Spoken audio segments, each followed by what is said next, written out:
Lorsque, le 5 mars 2020, les 8 binômes ont pris le départ de la 14e saison de Pékin Express, sur les pistes de la Rouge, ils ne s'attendaient sans doute pas à vivre une édition aussi particulière. Le tournage, fortement impacté par la pandémie, a été jalonné de galères. Après 3 émissions enregistrées, la production s'est vue contrainte de rapatrier l'ensemble des équipes pour raisons sanitaires. De retour à Paris, il a fallu plancher sur un nouvel itinéraire.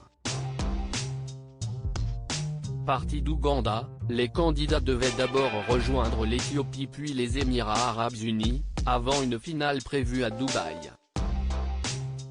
Ils sont finalement repartis 6 mois plus tard, direction la Grèce, pour finir en Turquie, à Istanbul. Un accident mortel déjà contrainte d'imposer la distanciation et le port du masque aux binômes et aux techniciens, pas facile dans une voiture, la production a dû gérer, à Antalya, dans le sud de la Turquie, un accident mortel. Celui d'un automobiliste âgé de 82 ans, venu percuter 2 véhicules transportant un binôme et une partie de l'équipe. Légèrement blessés, les 2 candidats impliqués dans cette collision ont dû rentrer en France, à 2 étapes du dénouement de la course. Pour ne pas heurter les téléspectateurs et par décence vis-à-vis de la victime, aucune image ne sera montrée à l'antenne, mais la production y fera tout de même allusion.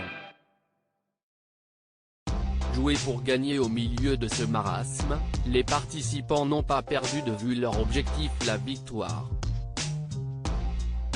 Dès la première étape, certains se sont montrés particulièrement rusés, notamment en décrochant le panneau voiture bonus en Ouganda, où le stop est quasi impossible sur les routes désertes.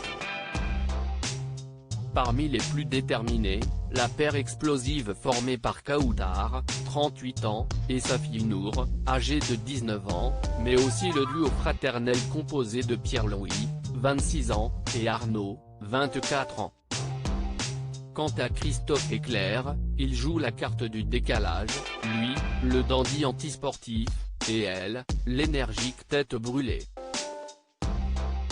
Les Belges, Chrysoula et Jenny, et les ch'tis, Aurore et Jonathan, apportent au programme une touche humour indispensable, fournissant décodeur et bien sûr sans aucun filtre.